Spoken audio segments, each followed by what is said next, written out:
Hi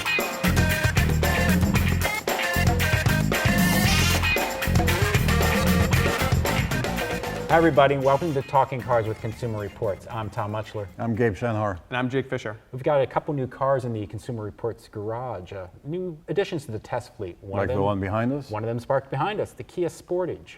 Yeah, the Kia Sportage. I mean, it's kind of it retains the look of the previous generation with this trademark no third side window. It does in the back. The front does not look like the last generation car. I think it looks better, actually. I might be a Gabe. Minority opinion, but I think it has a real Gabe, face. No, Oh. thanks, I have my own. But anyway, more importantly, though, styling is in the eye of the beholder, of course. Mm-hmm.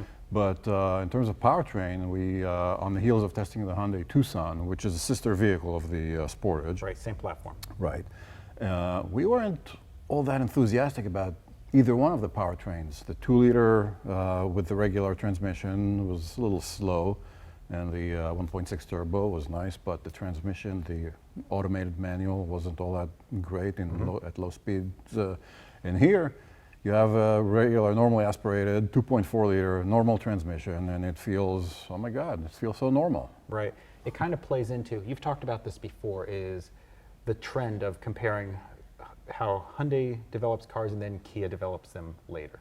Sure, yeah, I mean, you know, Hyundai almost has, it's more of a household term, right? I mean, a lot more people know Hyundais, they're familiar with Hyundais, we're getting over the fact that they're not, you know, Hyundai Excels from, you know, 1986. Right, exactly. So I mean, it's gotten its reputation, and Kia, you know, that's not the first car that people are thinking of. But we've said it before. We've looked at, I mean, we've got a couple of years now of reliability information showing that Kias tend to be more reliable than Hyundais. We also have a lot of ratings of cars showing that the Kias tend to score better than the Hyundais. And here's another example, and Gabe's exactly right. I mean, we went out and actually got 2 Hyundai Tucsons. We tried both powertrain combinations, and we said it then. We said, well, it would be great if you had a normal engine with a normal transmission, and too bad they don't make that. And now we got a normal transmission and normal engine, and you get the bones of that Hyundai.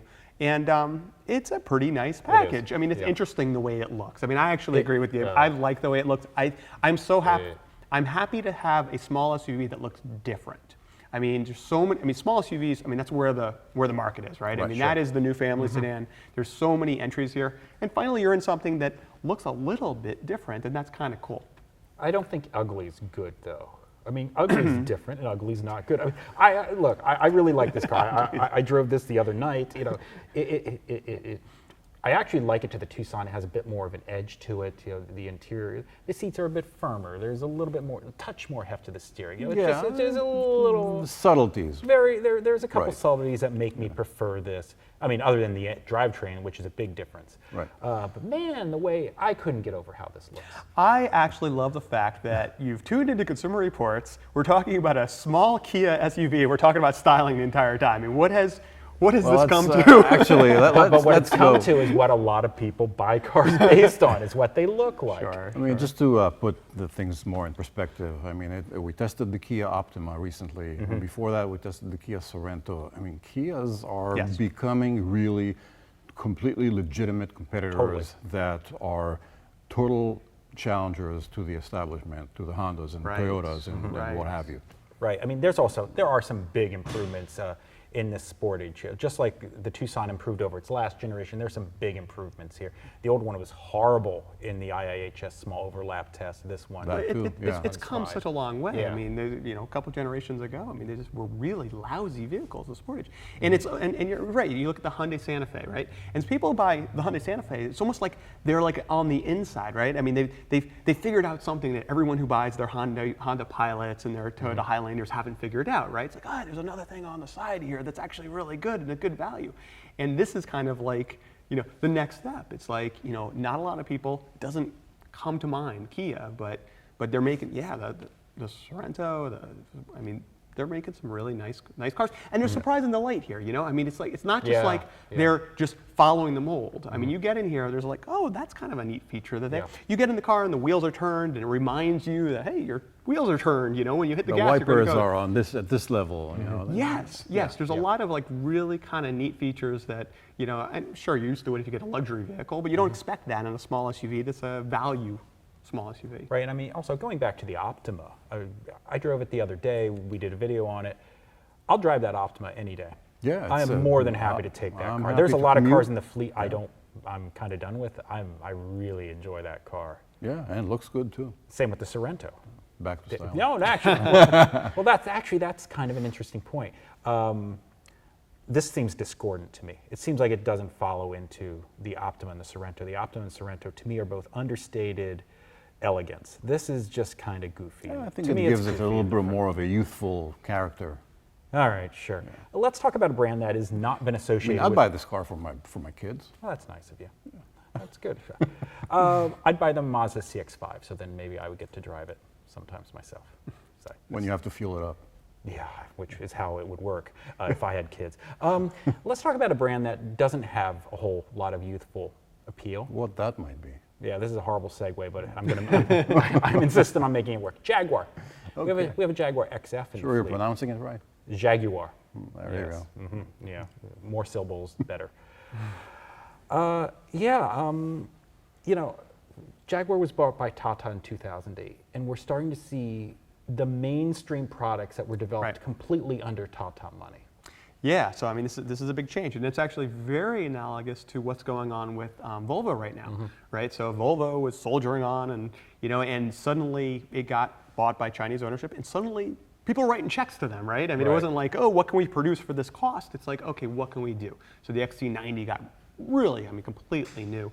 So these are the first vehicles off new platforms with nobody knows what Tata is, but it's a Indian It's a massive manufacturer. conglomerate. Massive. Huge company.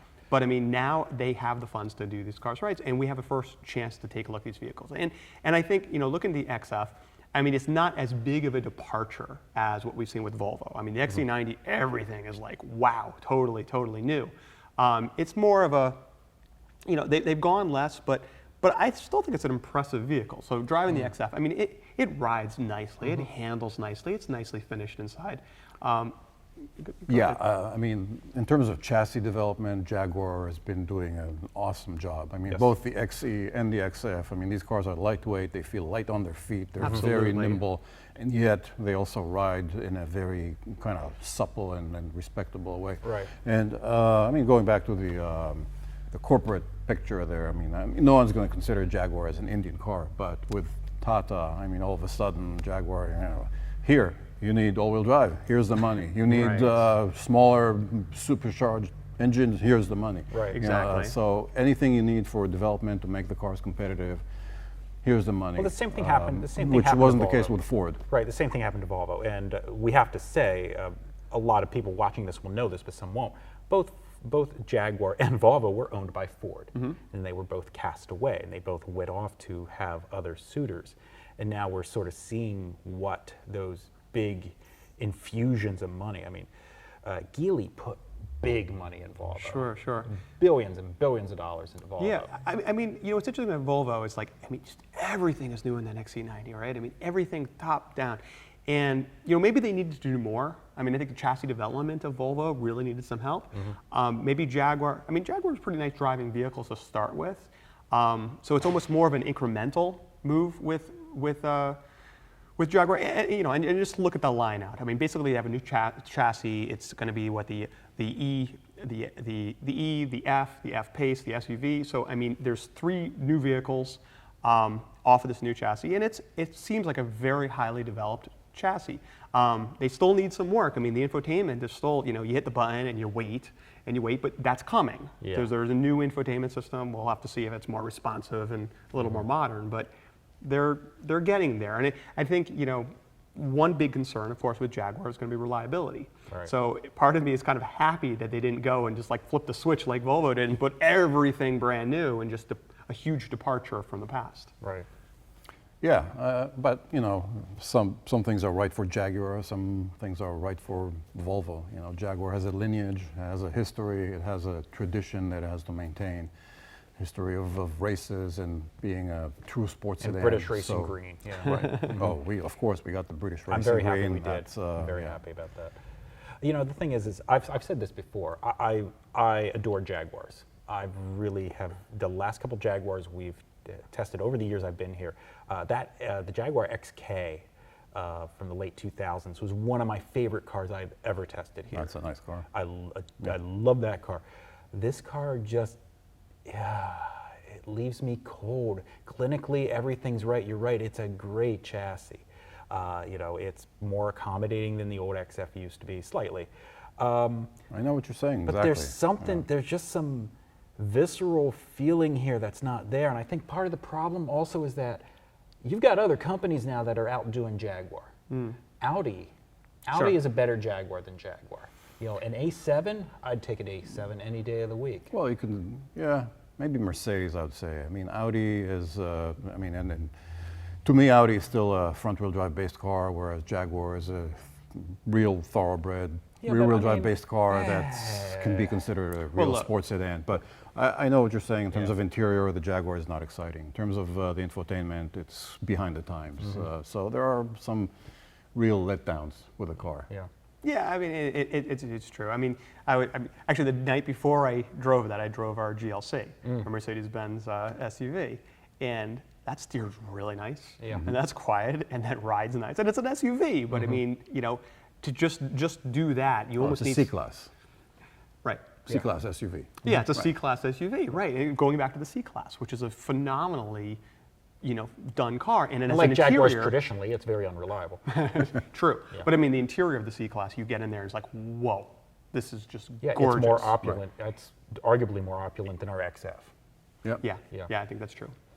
So yeah, I mean, it's a very accomplished car. I mean, the other thing that's really getting me is I drove that car and I thought, Cadillacs drive like this, and that's a crazy thought. So back in 2000, Cadillacs didn't drive like that. Right. Now Cadillacs drive incredibly, incredibly well. Yeah, and I think that's a good point.